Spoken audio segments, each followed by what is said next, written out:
University arts కళాశాల వద్ద Telangana endrin party ఆవిర్భావ సమావేశాన్ని నిర్వహించారు. ఉస్మానియా యూనివర్సిటీ ఆర్ట్స్ కళాశాల వద్ద తెలంగాణ ఎండ్రిన్ పార్టీ ఆవిర్భావ సమావేశాన్ని నిర్వహించారు. పార్టీ వ్యవస్థాపకుడు కాశీనాథ్ మాట్లాడుతూ ఉద్యోగ నోటిఫికేషన్లు విడుదల చేసి నిరుద్యోగులకు వయోపరిమితి సడలింపు కల్పించే వరకు పోరాటం కొనసాగుతుందని తెలిపారు. నిరుద్యోగులు ఐక్యంగా హక్కుల కోసం పోరాడాలని పిలుపునిచ్చారు.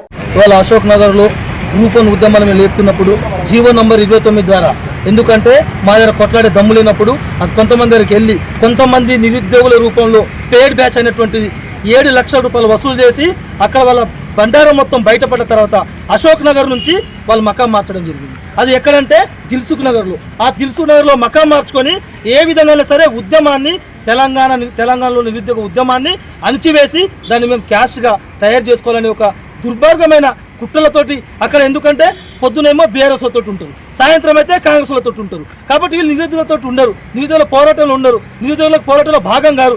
ఉద్యోగ నోటిఫికేషన్లో రానివ్వకపోవడానికి ప్రధానమైన కారకులు అక్కడ దిల్చుకునే కొంతమంది ఉన్నారు. వాళ్ళ ప్రతిదీ కూడా డేటాతో సహా వాళ్ళు ఎంత డబ్బులు వసూలు చేసినా ప్రతిదీ కూడా మేము బయట పెడతాం, వాళ్ళ పేర్లు కూడా మేము బయట పెడతాం. ఎందుకంటే తెలంగాణలో ఉన్న తెలంగాణ ఎండ్రిన్ పార్టీ అయినటువంటిది ఇవాళ కేవలం నిరుద్యోగుల కోసం వస్తుంటే తట్టుకోలేక కాంగ్రెస్లతో మాట్లాడి, బీజేపీలతో మాట్లాడి, బీఆర్ఎస్లతో మాట్లాడి ఇది కేవలం మేము తీసుకొస్తున్నాం కొంత డబ్బుల కోసం, కలెక్షన్ల కోసం ఏర్పాటు చేసుకొని ఇవాళ తెలంగాణలో ఇవాళ క్రియేట్ చేస్తూ ఉన్నాం. కాబట్టి మేమేమంటున్నామంటే దొంగలను, దోపిడీదారులని, మరి డమ్మీ నిరుద్యోగులని ఎవరిని కూడా నమ్మద్దు.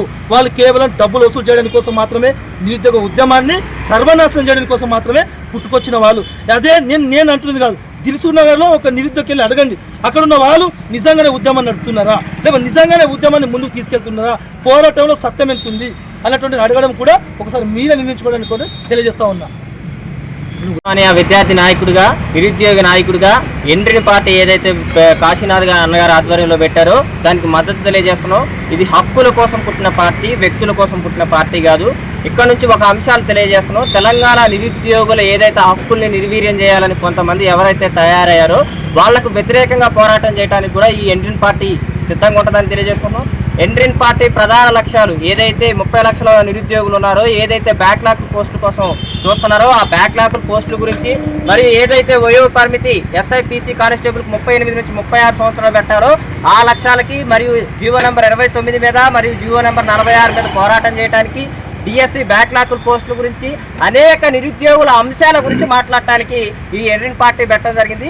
ఉస్మానియా వేదికగా, ఉస్మానియా నిరుద్యోగ నాయకులుగా మేమందరం ఏదైతే ఈ ఎండ్రిన్ పార్టీని వేరే వాళ్ళు వాడుకోవాలని చూస్తున్నారో వాళ్ళకి వ్యతిరేకంగా దీన్ని ఖండించడం జరుగుతుంది. ఎందుకని అంటే ఈ ఎండ్రిన్ పార్టీ పెట్టిన ఫౌండర్ కాశీ అన్నగారు.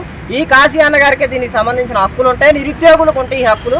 ఏదైతే నిరుద్యోగుల సమస్యలు మాట్లాడాలి, పార్టీని రాజకీయంగా ఇన్వాల్వ్ చేయడానికి కాదు. మా హక్కుల గురించి మాట్లాడితే గౌరవిస్తాం, మమ్మల్ని వాడుకోవాలంటే మేము వ్యతిరేకిస్తాం. క్లియర్గా ఒకటే స్టేట్మెంట్ ఇస్తున్నాం, ఇది వ్యక్తుల కోసం పుట్టిన పార్టీ కాదు, నిరుద్యోగుల హక్కుల కోసం పుట్టిన పార్టీ.